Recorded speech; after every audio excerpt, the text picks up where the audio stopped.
Saudara-saudara,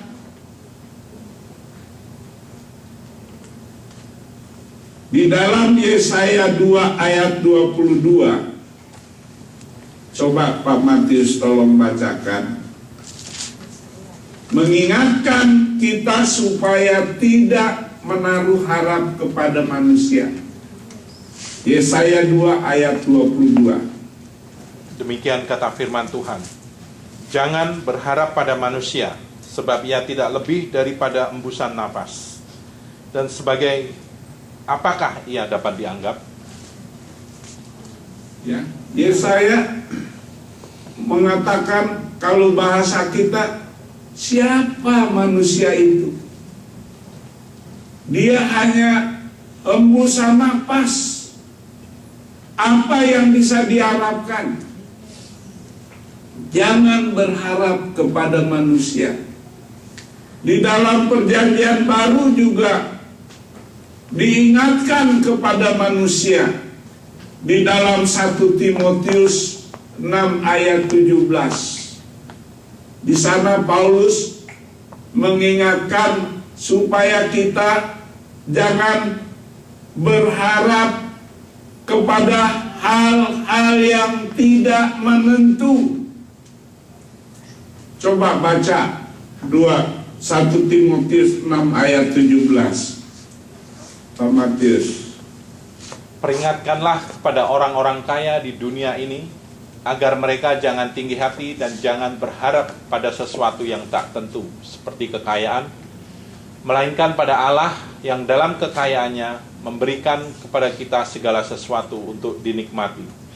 Jadi di dalam 1 Timotius 16 ini, Paulus lebih tegas mengatakan supaya kita tidak berharap kepada manusia dan kekuatannya yang tidak menentu, tapi berharaplah kepada Tuhan. Ya, Raja Asa tadinya berharap kepada Tuhan, bersandar kepada Tuhan, mendekatkan diri kepada Tuhan. Tetapi sekarang dia berpaling, tinggalkan Tuhan dan berharap kepada manusia, yaitu Raja Aram. Saudara-saudara, makanya Hanani mengatakan, kamu telah berlaku bodoh.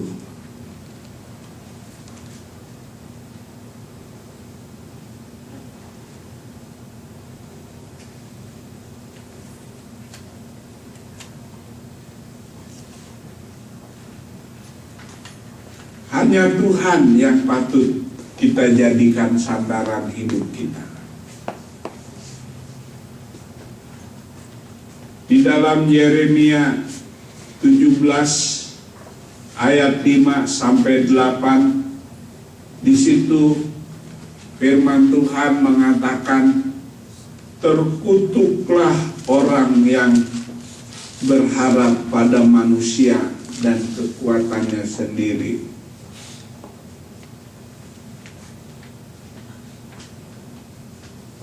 Yeremia 17 ayat 5 sampai ayat 8. Beginilah firman Tuhan. Terkutuklah orang yang mengandalkan manusia, yang mengandalkan kekuatannya sendiri, dan yang hatinya menjauh daripada Tuhan.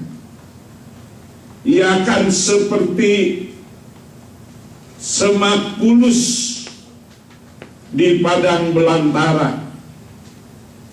Ia tidak akan mengalami datangnya keadaan baik.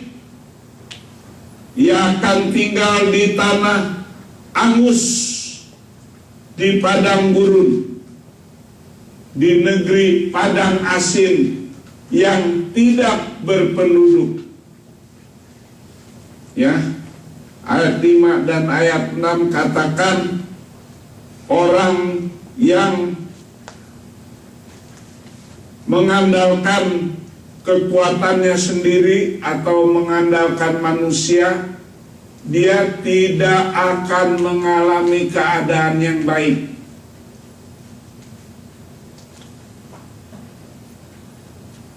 Tidak akan mengalami keadaan yang baik. Dia akan seperti orang yang tinggal di tanah yang tandus, tanah yang tidak berpenduduk.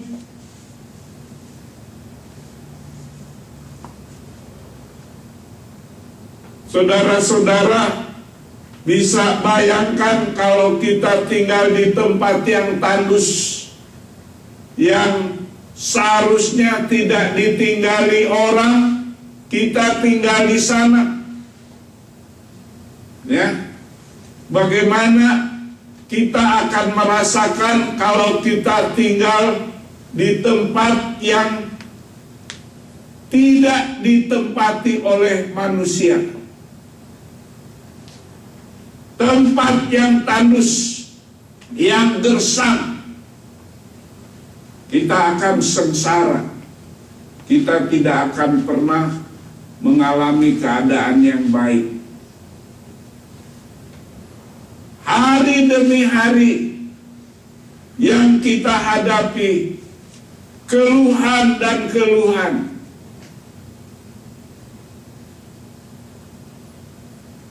Itulah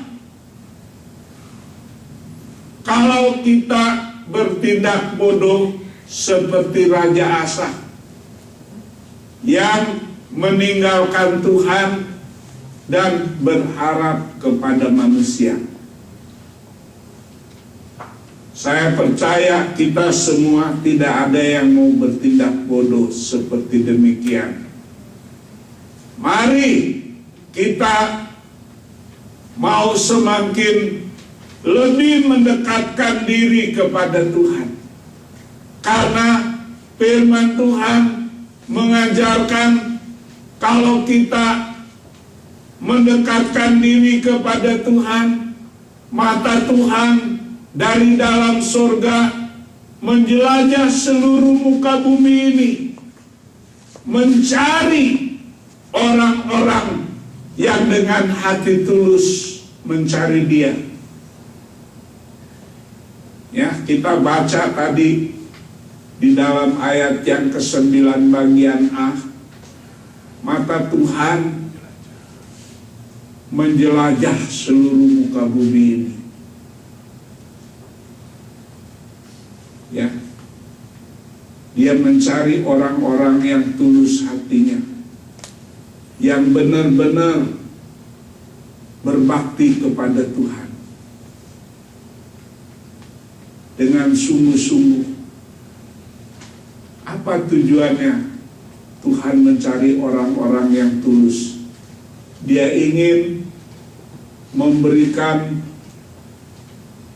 pertolongan, ya. Mata Tuhan memperhatikan seluruh muka bumi untuk mencari orang yang hatinya sungguh-sungguh tulus terhadap Dia, untuk menunjukkan kebesaran kuasa-Nya dengan jalan menolong mereka. Jadi Tuhan dari dalam surga matanya menjelajahi seluruh muka bumi ini. Tidak ada yang tersembunyi di hadapan Tuhan. Semua terbuka kepada Tuhan. Ya. Dia cari apakah kita sungguh-sungguh berbakti kepadanya. Kalau kita berbakti sungguh-sungguh dengan hati yang tulus, Dia rindu memberikan pertolongan kepada kita. Dia ingin tunjukkan kebesaran kuasanya untuk menolong kepada kita. Sebagai contoh, bangsa Israel, ya,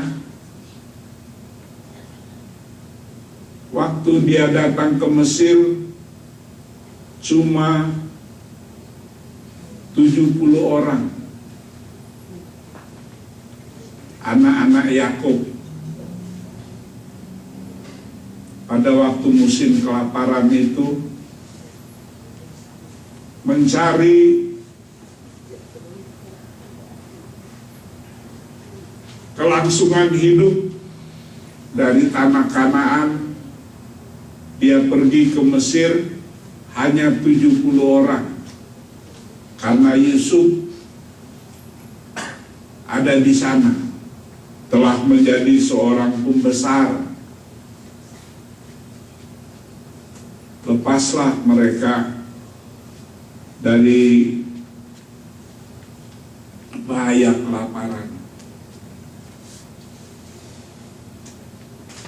Waktu mereka pertama kali datang di Mesir,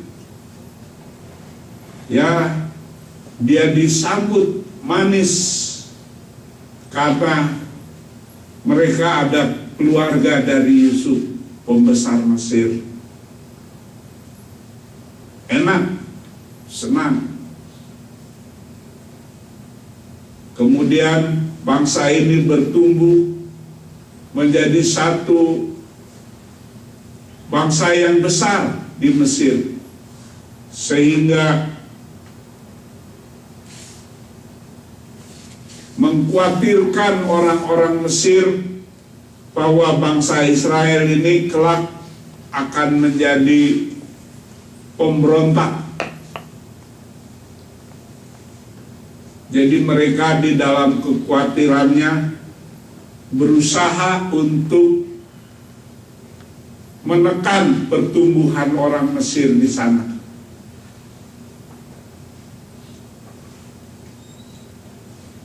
Keberadaan mereka di Mesir bertumbuh menjadi bangsa yang besar. Itu kalau saudara baca di dalam kitab Kejadian sudah dinubuatkan. Kejadian 15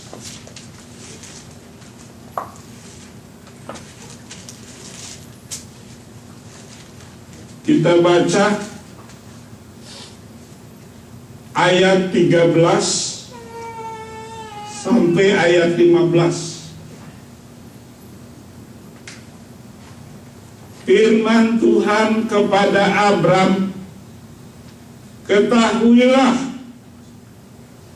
dengan sesungguhnya bahwa keturunanmu akan menjadi orang asing dalam suatu negeri yang bukan kepunyaan mereka, dan bahwa mereka akan diperbudak dan dianiaya 400 tahun lamanya. Tetapi bangsa yang akan memperbudak mereka akan kuhukum, dan sesudah itu mereka akan keluar dengan membawa harta benda yang banyak. Tetapi engkau akan pergi kepada nenek moyangmu dengan sejahtera. Engkau akan dikuburkan pada waktu telah putih rambut.